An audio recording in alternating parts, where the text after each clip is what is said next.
parlan sir valen ruan chung van lai di tong lo ne min ban di zun ka tra la ya oh karla du lai mi u min dan tu lam tuanga si loa e lung len bia thu thai coi bong te theng za wang mo ka di ru da thu ba in di lam tuang boy tu heng peleng le va khoai par la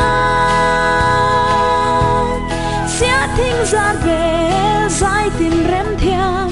un leu to rem thang con nu ne đi ngay lung lên zai kan lo sa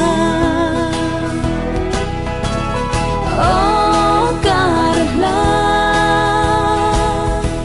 du lai mi u min dan tu lam ronga si loa e lung len bia thu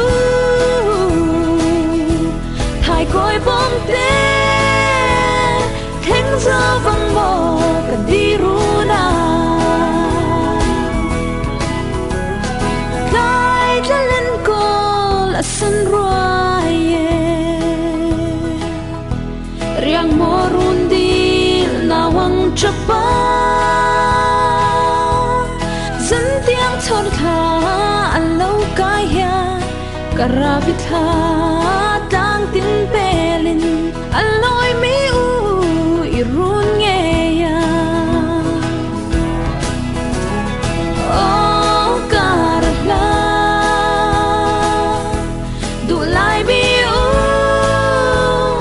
min dan tu lam tonga si loa e lung len bia thu thai coi bong te theng za vang mo ka di ru na zan khoat la ya run sang kain lai khum the ne ma ten ka be chang ril zan hu ka ching ne mo har zan tiang zai tin ka chia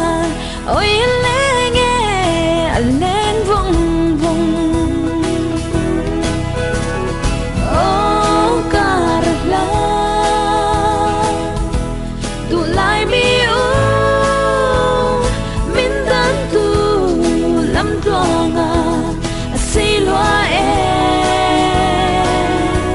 lung len bia thu thai coi bong te theng za vang mo ka di ru